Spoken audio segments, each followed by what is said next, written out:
What will humans look like 1,000 years from now? 1 hour of human evolution facts to fall asleep to. Evolution is the most patient process in existence. It never rushes anything. Each change takes hundreds of generations to stick, and 1,000 years equals only 30 or 40 human generations. On an evolutionary timescale, that's almost nothing. Still, if you had access to a time machine and jumped straight to the year 3025, what you'd find would probably leave you stunned. Biology may be slow, but it never stops. And when you combine evolution, technology, nutrition, and reproductive choices, 1,000 years might be enough to produce a human being visibly different from anything we know today. 1. Average height in 1,000 years will likely be taller thanks to better nutrition and sexual selection. There's a pattern anthropologists can measure with reasonable precision. Over the last 2 centuries, average human height has consistently increased in almost every industrialized country. A typical American man around 1800 stood roughly 5 feet 7 inches tall. Today, the average is about 5 feet 9 to 5 feet 10. That's about 2 to 3 inches in just 200 years. An evolutionary blink. The main cause isn't new genes, but what's on the plate? Accessible animal protein, pasteurized milk, year-round vegetables, vitamin supplements, and far fewer childhood infections stealing calories before they can become growth. The logic is straightforward. When a child grows up without severe disease and with enough protein during the critical years of bone development, they fully express the genetic potential that was already there. Previous generations died younger, got sick more often, and ate whatever they could find. Today, at least across much of the developed world, children's diets are managed almost like nutrition spreadsheets. The cumulative effect of dozens of generations in this new environment is a rising average height. But nutrition is only half the story. The other half has a name: sexual selection. Studies in Western populations repeatedly show that taller people tend, on average, to have more partners, marry earlier, and have the same or slightly more children. In a large study of more than 500,000 people in the UK, male height was positively correlated with reproductive success. When a physical trait raises the odds of reproduction generation after generation, natural selection doesn't need much time to push it through a population. Over 1,000 years, about 35 generations, even a small reproductive advantage creates statistically visible shifts. There's also the economic and environmental factor when we look ahead. If trends in urbanization, food access, and medical care keep advancing in developing countries, and there's every reason to think they will, even if unevenly, billions of people who today still have stunted growth due to malnutrition or infection will start to reach their full genetic potential. The result would be a higher global average height not just in Boston or Minneapolis, but in cities like Lagos, Dhaka, and Guatemala City as well. Researchers who model this kind of projection are careful with exact numbers, and they should be. Evolution is not engineering. But conservative estimates suggest an increase of roughly 1 to 2 inches in global average height by the year 3000 from mechanisms already in play. If sexual selection keeps favoring taller individuals the way it appears to today, that number might be higher. Of course, there's a biological ceiling. The human skeleton has mechanical limits. Past a certain point, being very tall creates cardiovascular, joint, and even reproductive problems that natural selection would start to penalize. Nature doesn't produce infinite giants. It fine-tunes. But we're nowhere near that ceiling. A global average human height of around 6 feet 2 or 6 feet 4 is not biologically impossible. It's just more than we see today. What makes this especially fascinating is how visible it would be. Unlike genetic changes to the immune system or brain architecture, which require a lab to detect, height is something you see with your own eyes. If you walked into a coffee shop in the United States in the year 3025, the first thing you'd notice wouldn't be alien-looking faces. You'd notice that everyone just seems a bit taller than the people you're used to seeing. As if someone had quietly raised the ceiling, and no one mentioned it because that's just what a normal human looks like to them. 2. Smaller brains. Paradoxically, the human brain has been shrinking for 20,000 years in the name of efficiency. Here's one of the most counterintuitive facts in human biology, and one of the most misinterpreted when people hear it for the first time. The human brain is shrinking. Not dramatically, not from one generation to the next, and definitely not in a way you'd notice just looking at someone on the street. But archaeological and paleontological data are consistent. Compared to Homo sapiens from the Upper Paleolithic around 20,000 years ago, our brains today are on average about 10% smaller in volume. The skull of an Ice Age hunter-gatherer in Europe held a slightly larger brain than that of a contemporary American college student. And this shrinkage, far from signaling decline, might be one of the smartest adaptations our species has ever pulled off. To understand why, it helps to remember what big brains were originally for. For most of human evolutionary history, more brain volume meant more capacity to process a brutal, unpredictable environment. A large brain tracked threats, escape routes, weather patterns, friend and enemy faces, hunting techniques, and the identities of hundreds of edible plants. All of that had to live in your head because there were no books, no Google Maps, no organized communities storing knowledge in external systems. Each individual was, in a sense, a walking library of survival skills. Then came agriculture, then cities, then writing, specialized labor, and complex social structures. Something fundamental changed. Knowledge no longer had to be stored entirely inside each skull. A medieval farmer didn't need to know how to hunt mammoths, track migratory herds, build emergency shelters in dense forest, or memorize 50-mile routes. He needed to know how to work that specific field, trade with those specific neighbors, and follow the rhythms of that particular community. The social system became, in part, an external extension of each person's cognition. The leading hypothesis among neuroscientists and anthropologists is that this shift drove reorganization, not degradation.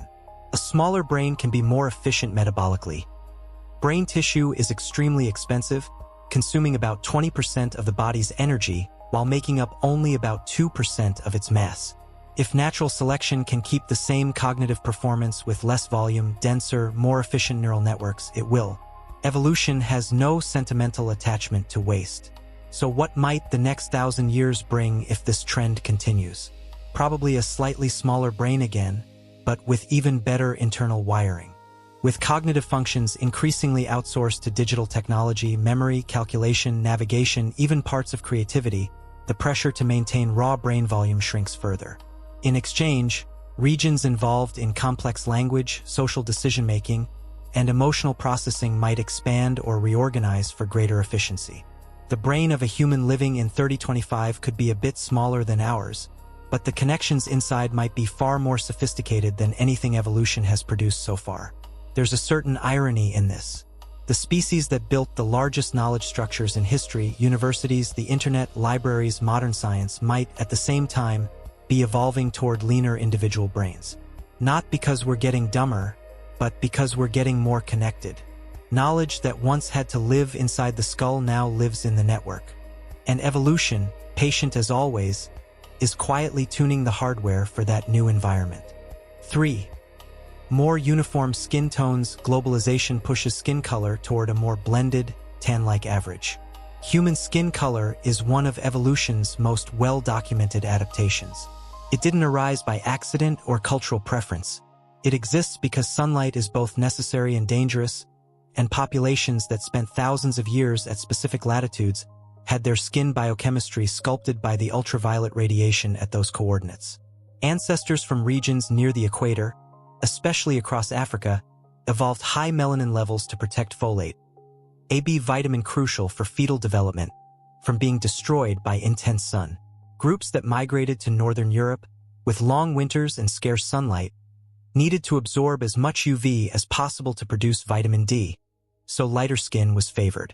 In that sense, the diversity of human skin color is basically a geographical map of where our ancestors lived. Globalization is now erasing that map in real time. For the first time in our species' history, populations once separated for tens of thousands of years by oceans, deserts, and mountains are mixing at massive, accelerating scale. Cities like New York, London, Sao Paulo, and Dubai are unprecedented evolutionary experiments. Gene pools from every latitude sharing the same subway, the same offices, the same schools, and having children together. With each generation, we see a broader range of skin tones, combinations that simply did not exist in any isolated ancestral population. Geneticists and demographers who project these trends forward expect gradual convergence. Not total uniformity, human variation is resilient and beautiful, but a reduction in the frequency of extremes. Very light and very dark tones would become statistically less common, while a broad intermediate range, similar to many Mediterranean or South Asian complexions, would move closer to the global average. That's exactly what you'd expect as populations from different latitudes keep mixing over centuries. There are important nuances. Natural selection would still act, especially in communities living under extreme UV conditions or with severe vitamin D deficiency. But with global sunscreen access, vitamin supplementation, and most people spending much of life indoors, in homes, cars, offices, the selective pressure for a particular skin tone is dramatically reduced. Technology has taken over a problem biology used to have to solve. Sexual selection also plays a role here, and it varies with culture, making it hard to predict in detail. Still, the big picture stays the same. By 2025, if current demographic patterns hold, humanity will likely look more blended and less easily boxed into neat ethnic categories. Not because anyone planned it, but because evolution plus human mobility always do this given enough time. 4. The disappearing pinky toe. As balance demands drop, the fifth toe may become largely vestigial. The human body is a museum of structures that once had functions and now persist as anatomical relics. The coccyx is the remnant of a tail. The plantaris muscle, present in only a fraction of people, is left over from a powerful grasping muscle primates used to hold branches with their feet. The tiny fold of tissue in the inner corner of your eye is the vestige of a third eyelid still functional in many birds, reptiles, and amphibians.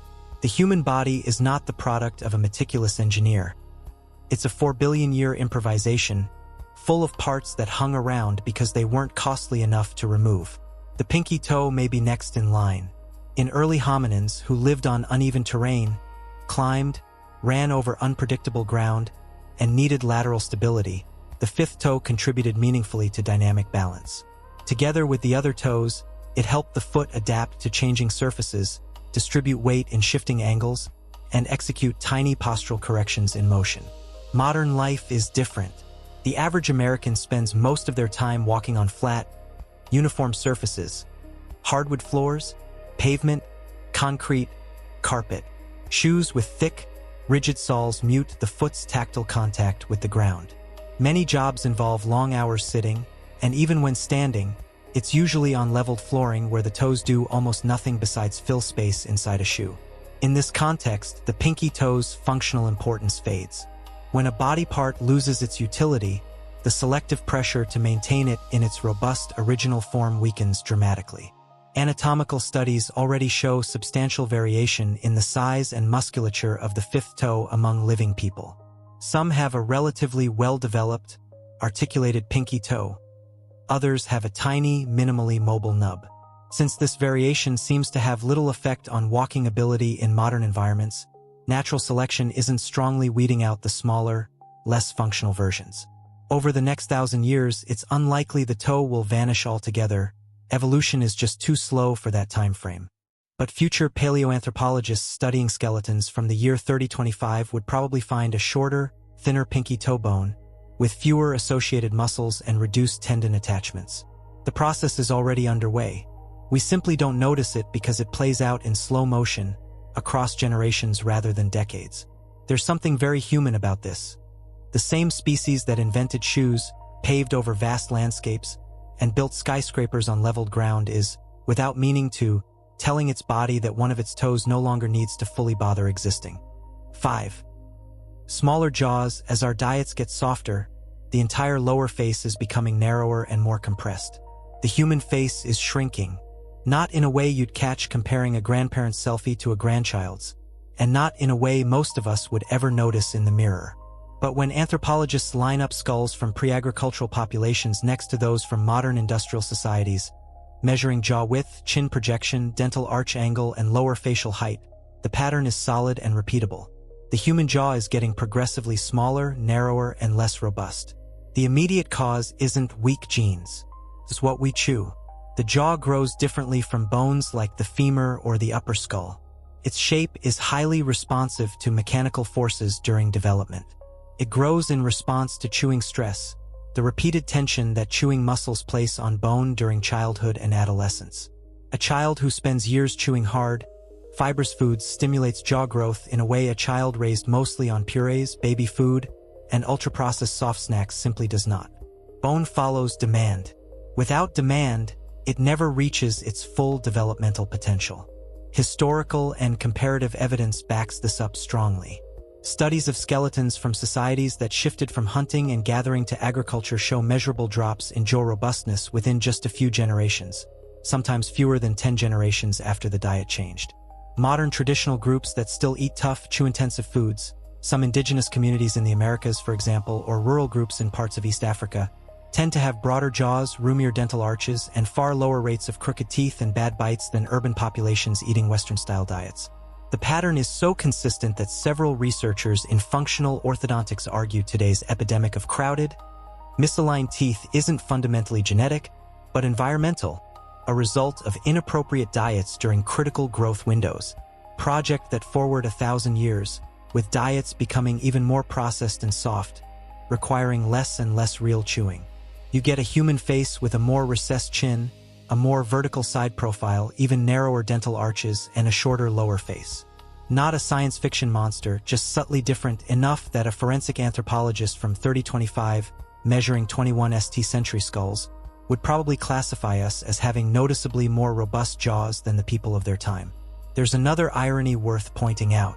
Modern orthodontics, braces, extractions, palate expanders, tries to fix crowded teeth in narrow jaws.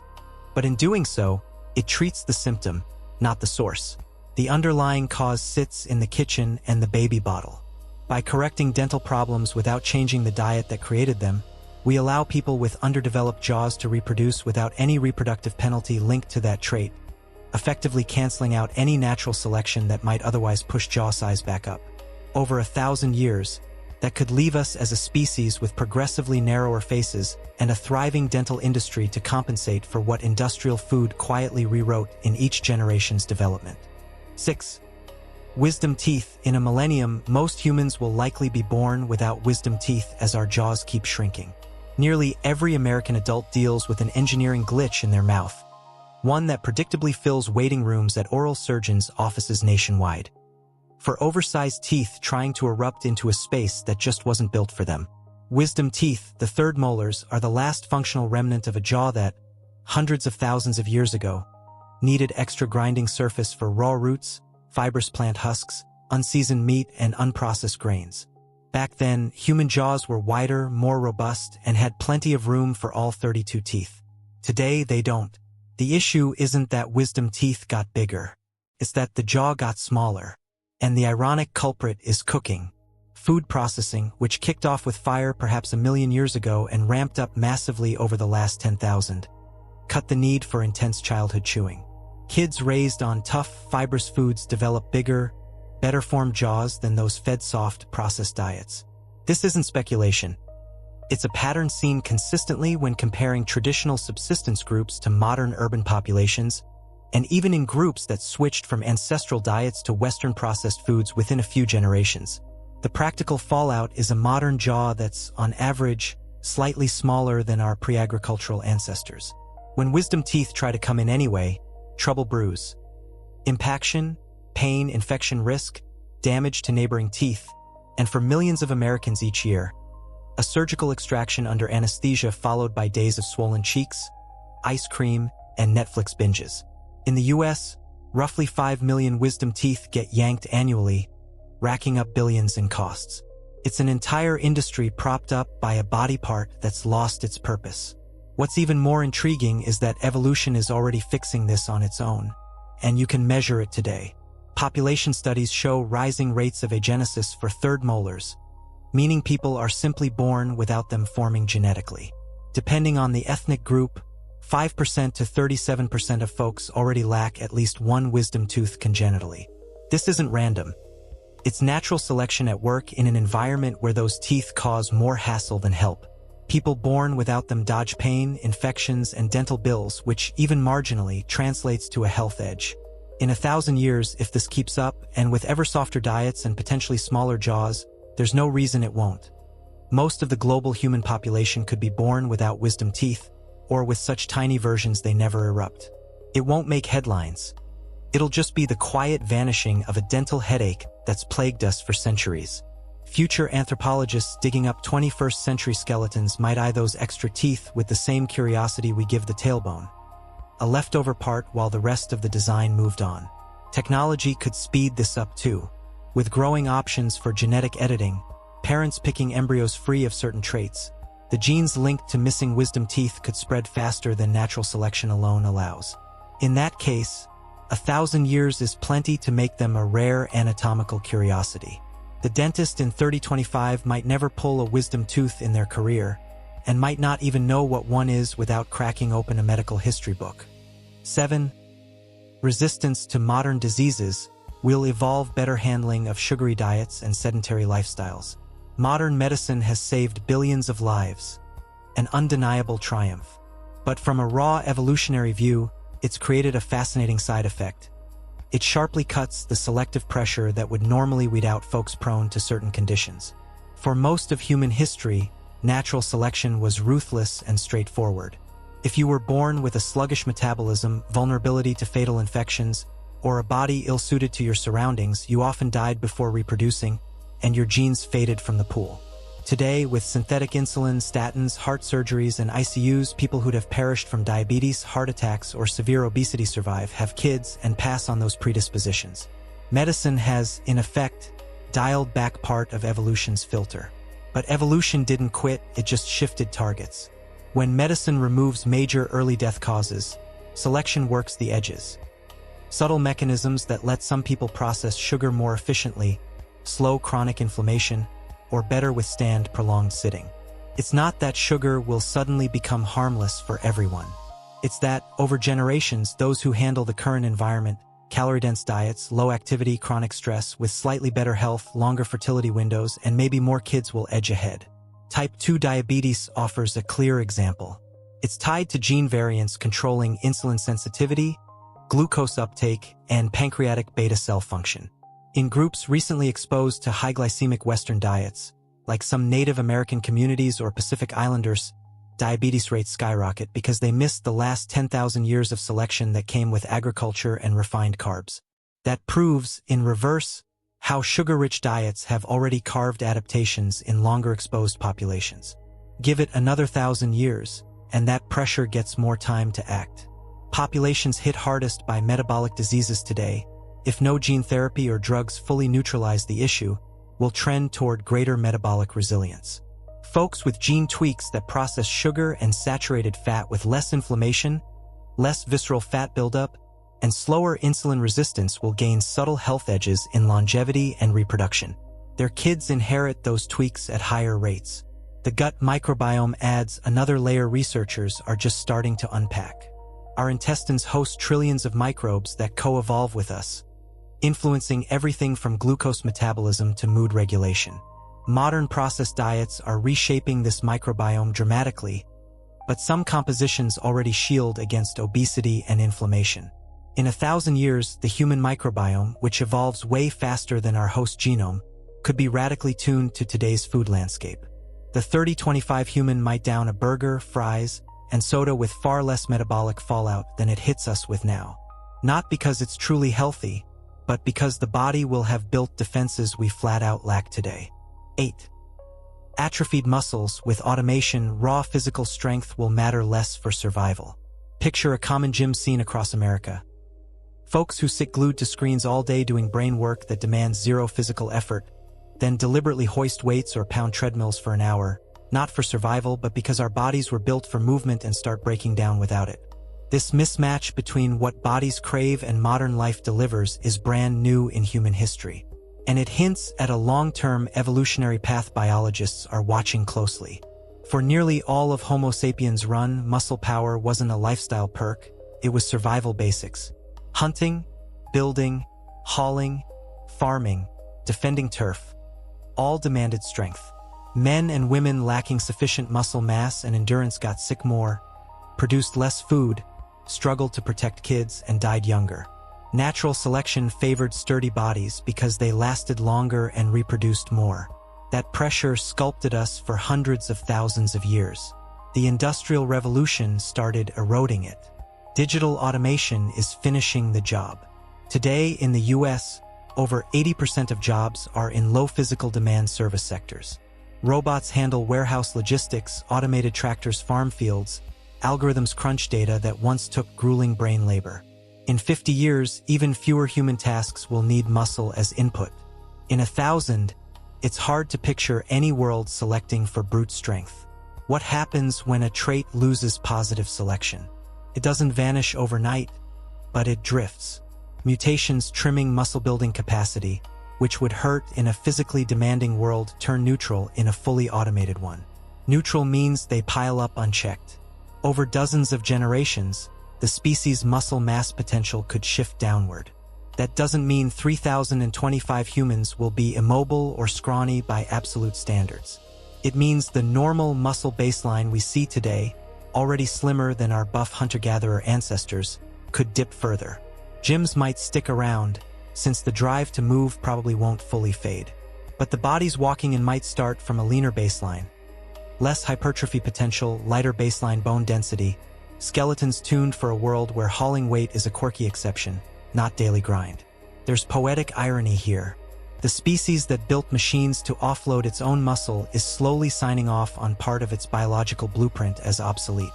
The body, true to use it or lose it, tweaks specs gradually. 1,000 years won't spark radical change. But it'll be enough for the average future human to eye 20th century manual laborers' photos with the same awe and alienation a couch potato today feels for a Roman legionary. 9. The end of big noses. Climate-controlled environments may ease the need for air-warming noses. Among facial features, the human nose shows the wildest variation across populations, and it's no fluke. It tells a precise climate story etched in cartilage and bone over tens of thousands of years.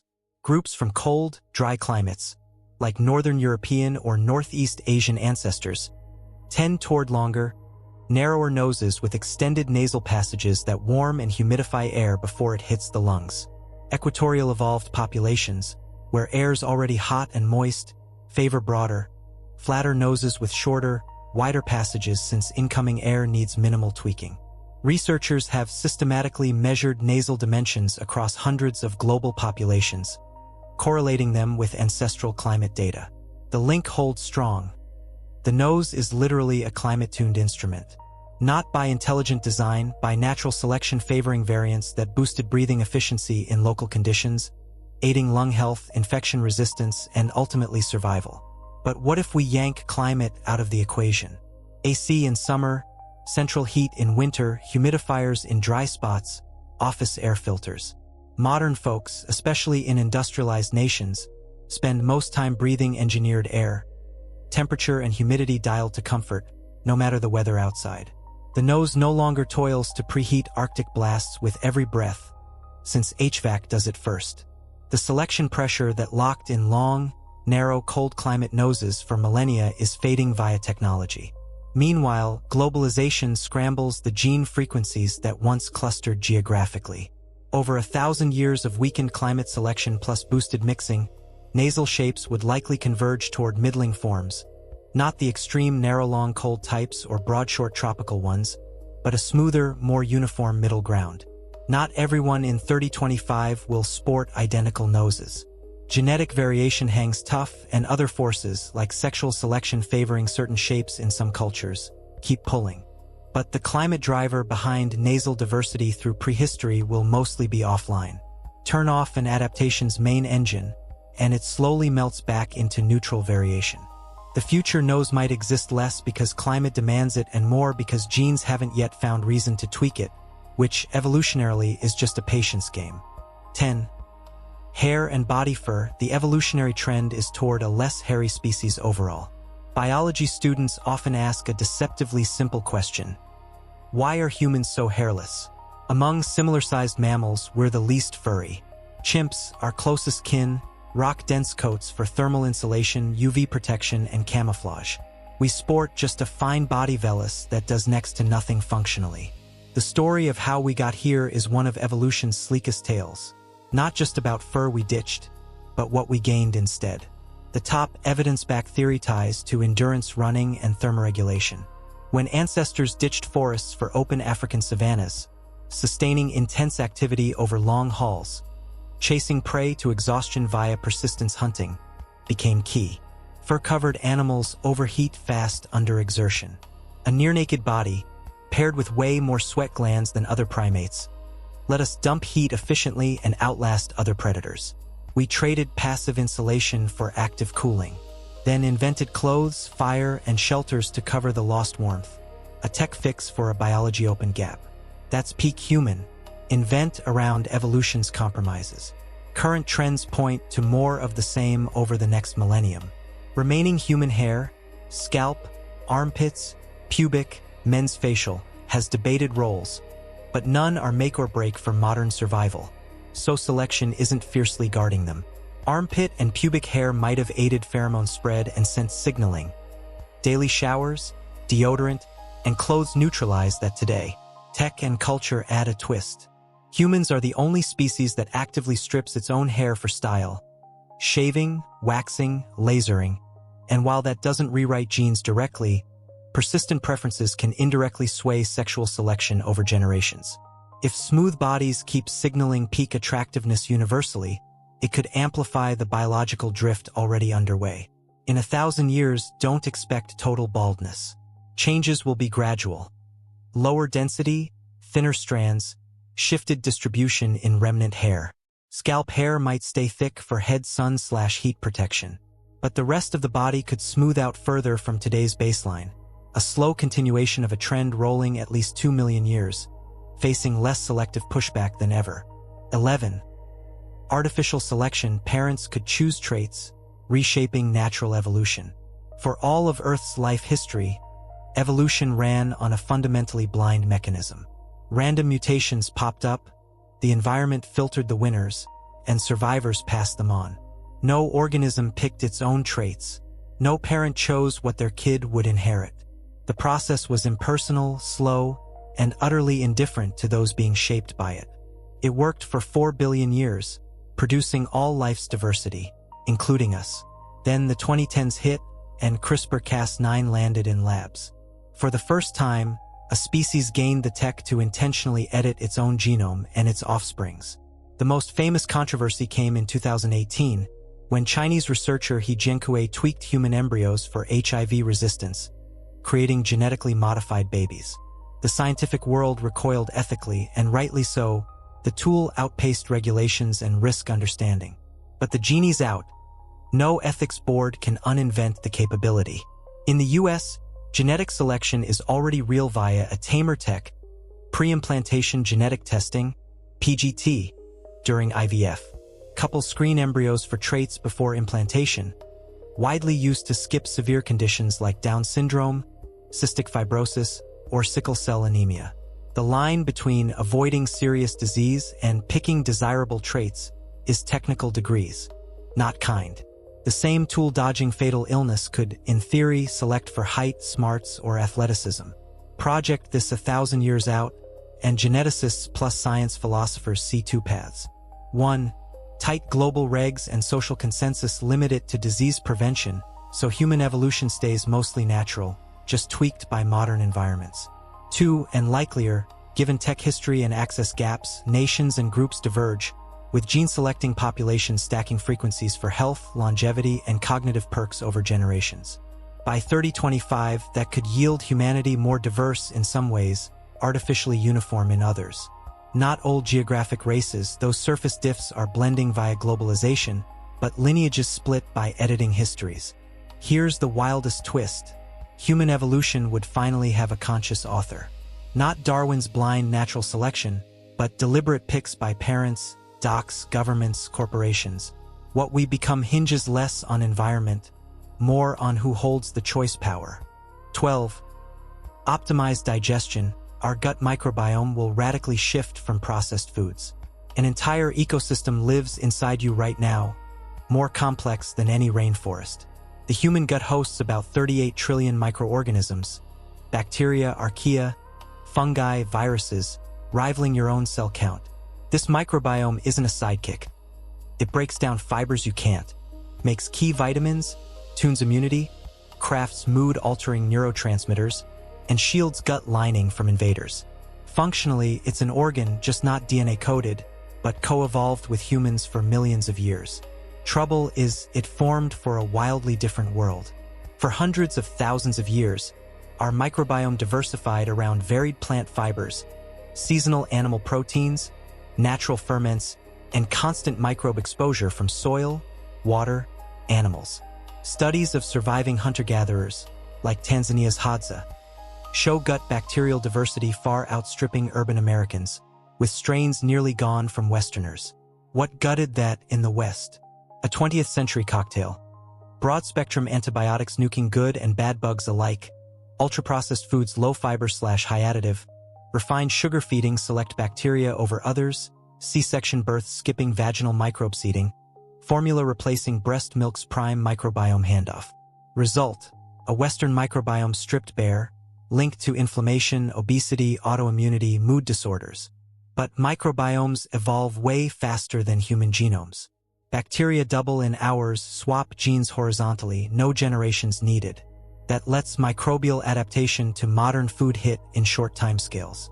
In 1,000 years, our gut bugs could be wholly new, not hunter-gatherer style, not today's depleted Western version, but a crew tuned over dozens of human generations to thrive on processed eats, frequent antibiotics, low dirt exposure. Not great news for peak health. A sugar-processing microbiome isn't broad wellness optimized, but it's the likeliest human microbe coevolution path already rolling. The 3025 human might never host many ancestor gut species, like how today's city dweller Mrs. Hadza strains.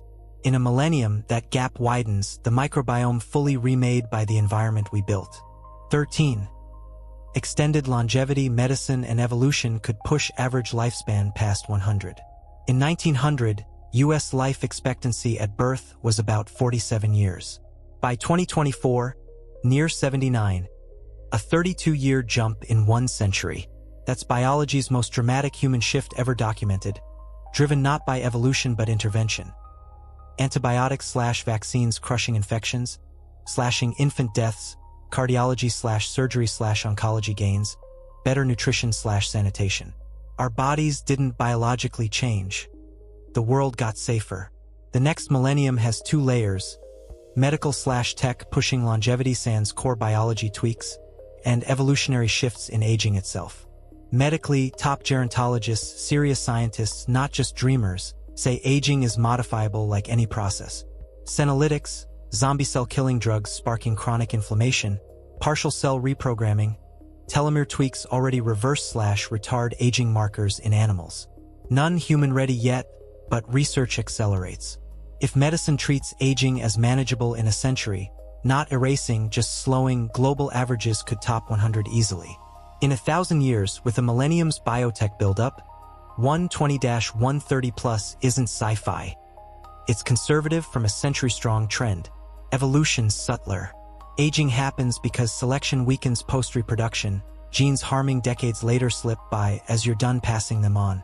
But if reproduction keeps trending later, as in modern US where first kids come later, that fertility window stretches, hitting early damage genes with negative selection longer. 1,000 years of late breeding means unprecedented pressure against premature breakdown. Result: tougher intrinsic bodies, not immortal but built to last before fraying. Together, medtech attacking aging, selection favoring durable frames, 3,025 humans might hit 100 as a routine midpoint to a still productive, healthy second act. Societal fallout on identity, purpose, urgency? That's the real intrigue. 14. Immunity optimization. Pandemic survivors will pass virus-blocking genes. Human immunity saga is endless war. Every sweeping epidemic left dual trails. Dead, survivors. Survivors weren't just lucky. Often biologically edged with gene variants granting partial/total pathogen resistance, passed to kids, grandkids until populations carried molecular memory of forgotten catastrophes. HIV resistance is prime. CCR5 delta 32 mutation disables a cell surface receptor HIV needs as entry. Double copy folks resist infection near fully. It's common, 10% plus. In northern/Eastern Europe, rare elsewhere. Why? Likely medieval plagues like 14th century Black Death killing 30 to 50% of Europe or older smallpox selected it. Pathogen used CCR5 then 2. Mutants survived disproportionately, reproduced more, variant spread. Centuries later, HIV hit a population pre-armed by ancestors' blood price. This didn't stop. COVID-19, 1918 flu, HIV, Ebola, each big outbreak filters subtly toward resistance. In 1,000 years, with near-certain new pandemics, viruses evolve, jump species, hit dense global nets. Survivors' descendants carry today's rare immune tweaks at high frequency. Modern twist: it runs alongside medicine. Vaccines protect sans natural culling, but they train existing immunity, not rewrite genome. Genetic selection hardwires it forever. By 2025, our immune system could be biologically sharper, not despite pandemics, but because of them. Crises medicine doesn't fully stop HDNA adaptations, no lab crafts. Evolution charges steep for upgrades. It always delivers. 15. Persistent median artery. More babies born with an extra forearm artery that could become standard. In human embryos, a median artery runs down the forearm's center, feeding hand blood early while other vessels form. By week 8, it usually regresses, shrinks away, replaced by radial/ulnar arteries handling the job lifelong. For most adults, it's an anatomical ghost. Existed briefly, left a tiny vestige dissectors sometimes spot. But change is afoot. In 2020, University of Adelaide researchers in Journal of Anatomy crunched over a century anatomical data. Shocker, persistent median artery prevalence, sticking around functional into adulthood, jumped statistically. Late 1800s cadavers, 10%. Late 1900s births, 30%. Tripled in under 150 years. No statistical fluke. Too fast for classic mutation buildup. Likely, pre-existing variants delaying regression got commoner/less penalizing in modern life, letting low-frequency ones shine. Or developmental plasticity. Pregnancy factors sway if it sticks. Key advantage? Aussies say yes. Increased hand/finger blood flow boosts fine dexterity under prolonged effort/cold. In a world swapping brute labor for precision, surgery, instruments, coding, crafts, extra hand circulation offers subtle performance/recovery perks. At current pace, they project majority prevalence by 2100, just generations. In 1,000 years, if steady median artery joins standard anatomy, taught in med schools not as odd variant but expected norm. A documented historical blood vessel add-on, evolution in today's bodies, not just fossils. The Fabella bone, once rare, it's becoming common and could go universal in millennia. There's a tiny bone behind the human knee called the Fabella, long treated by anatomists as a quirky footnote, present in some folks, absent in most, unclear function, practical nuisance only in imaging mix-ups or knee surgeries. Textbooks dismissed it as an inconsistent sesamoid, the sort of random variant without big meaning. Then a 2019 Journal of Anatomy study flipped the script. Imperial College London researchers sifted data from over 21,000 knees worldwide, spanning 1875 to 2018. Stunning. Fabella prevalence leaped from 11% in 1918 to 39% in 2018. A nearly 3.5-fold surge in a century. That's the kind of shift making evolutionary biologists sit up, since anatomical variants don't spike that fast without environmental or selection tweaks. When present, the Fabella embeds in the gastrocnemius tendon, the key calf muscle, right behind the knee joint. Sesamoids generally form at high-stress spots. The patella kneecap is the star example, shielding the quad tendon and boosting knee extension leverage. The Fabella likely plays a mini version, rerouting compression/shear forces on the knee's back, acting as a secondary pulley for better gastrocnemius mechanics. Why the dip, then boom? Leading idea both much of the 20th century saw rising average height and body mass, hiking knee loads. More mechanical stress on the gastrocnemius tendon during embryonic growth likely triggers Fabella formation, skeletal plasticity at work. Bigger, heavier, better-nourished populations crank out more because their knees bear more.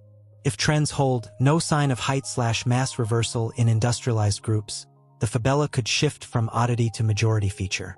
In 1,000 years, with likely even larger/heavier populations and selection favoring efficient knees, it might join the standard skeleton tally.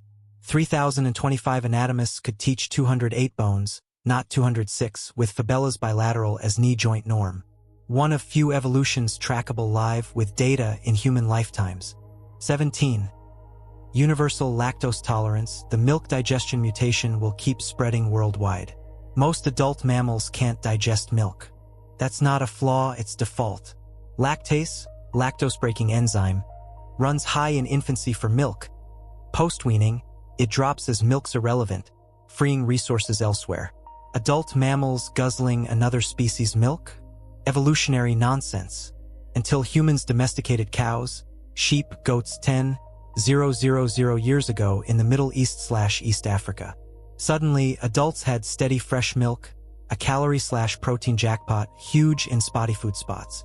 Adults digesting it sans cramps/diarrhea held real survival edges. Lactase persistence, LP, adult enzyme production, isn't one mutation but variants popping independently worldwide, sparked by the same pressure, dairy diets.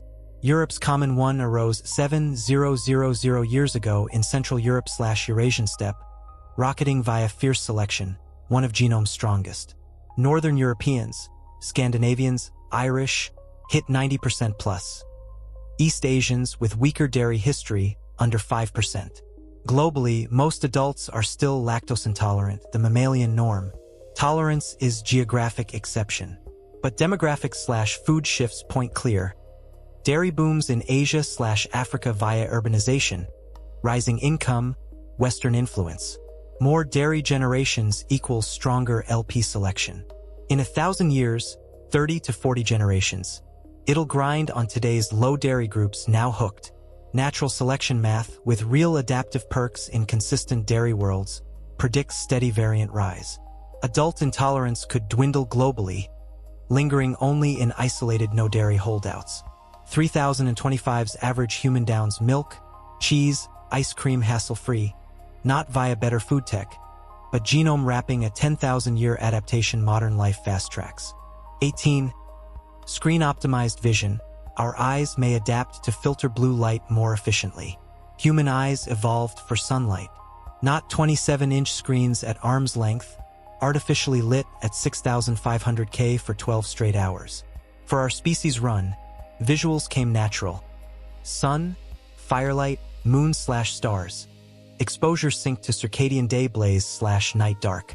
Retina photoreceptors, lens focus, neural processing, all tuned millions of years for that. Blue light, 400 to 500 nanometers, floods solar spectra. Issue isn't blue itself, nighttime overload at unnatural intensity/rhythm. Retina's IPRGCs sense blue specifically, signaling day to kill melatonin. Average Americans' 10 p.m. smartphone scroll blasts, high noon. Desensing circadian rhythm, tanking sleep, linking long-term to obesity, depression, immunity hits. Plus myopia boom. US 25% in 1971, 42% by 2004, half global by 2050 projected. Not excess reading, insufficient natural sun. Developing eyes need bright full-spectrum light for eyeball growth calibration. Indoor kids under dim artificials elongate eyeballs wrong, causing myopia. Mechanism solid. More outdoor hours/is risk. Reading irrelevant. In a millennium of indoor/screen dominance, dual processes, selection favoring retinal tweaks dulling blue sensitivity in disruptive wavelengths, innate filtering shielding circadian from artificial glare. Plus eyeballs self-calibrating growth better under low natural light. No dramatic shifts in 1,000 years, but trajectory clear. Eyes nudged by novel visual worlds start tweaking toward tech-built habitats. Tech amps it. Routine gene editing could tweak photosensitivity/lens dev genes, speeding what nature dawdles millennia on. 3,025 eyes might handle screens/artificial light like ours handle midday sun. Not healthier humans, but biology patching specs for a tech world outpacing evolution. 19. Space adaptation. Living on Mars, low gravity will reshape our bones in generations. Mars gravity, 38% Earth's. An 80 kilograms New Yorker weighs 30 kg there. Day to day? Sounds perk. Less move effort, joint strain, perpetual lightness. For biology forged 4 billion years at 1G. Chronic stressor, no prep. Skeleton remodels non-stop. Osteoblasts build, osteoclasts break down, balanced by mechanical load from gravity/motion. Drop load, osteoclasts win. Body reads low stress as extra mass unneeded. Dismantling bone. ISS astronauts lose 1 to 2% density monthly in microgravity, despite hardcore exercise/meds. Mars 0.38 G slows loss versus 0 G, but cumulative. Permanent colony sans fixes? Bone fragility crisis, especially elders, spontaneous fractures, vertebral collapse, mobility woes. Evolution kicks hard here. Permanent Mars settlers, born/grown/reproducing at 0.38 G, face intense skeletal selection. Lighter bones fine under Mars gravity, less mass to lug. Gain metabolic wins, bone building's costly. Generations shift density downward versus Earth norm. Muscles follow. 1G built for 80 kilograms overkill at 30 kilograms effective. Selection prunes to efficient minima. 1,000 Mars years. Colonists' descendants visibly altered. Taller, less spinal compression.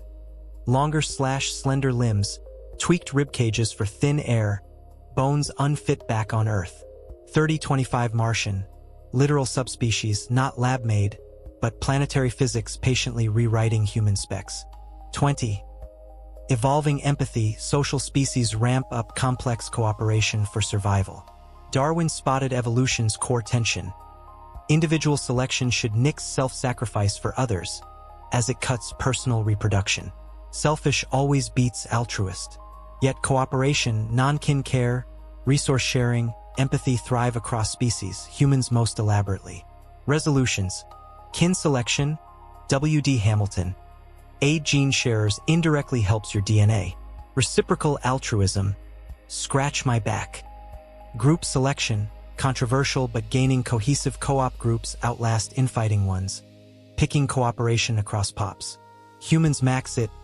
Millions coordinate with strangers via abstractions, money, laws, nations. Historian Yuval Harari dubs it shared fictions. Civilization's engine. Built on biological empathy, theory of mind, emotion control setting us from primates. Next millennium. Does this deepen? Yes, arguments strong. Modern world picks social savvy. Leadership, negotiation, empathy, teamwork. For economic/reproductive wins over brute force/aggression. Ballooning social nets, global cities, INTL orgs, intertwined economies. Jack failure costs for emotional misfires/lack of empathy. Speculative kicker. Domestication yields docile, empathetic, socially sharp animals fast. Siberian fox experiment proved in 50 years. Some anthropologists say humans self-domesticated, selecting against extreme aggression for co-op over millennia in structured groups. If ongoing, 3025 brains could wire deeper empathy/emotion control. Not planned, but civilization rewarding cooperators, punishing the rest. 21. The new Homo, we could become a distinct subspecies, Homo Optimus. Paleontologists nail past species. Reproductive isolation. Pops not interbreeding, piling genetic diffs till distinct. Fossils yielded Homos. Habilis, Erectus, Heidelbergensis, Neanderthalensis, Sapiens. Each from isolated ancestral groups under unique pressures. Sapiens bucked it. Spread everywhere, linking pops that could have split, geographic isolation killer gone. Globalization turboed. Today's humans more gene-linked than any time past 100k years. Classic isolation speciation, reverse gear. But divergence path opens now. Unequal biotech access, germline editing, neural links, rejuvenation. If breeding stays silo generations, diffs could taxonomically split us. Not geography but tech access/reproductive choice barriers. Sci-fi futurism calls it tech speciation.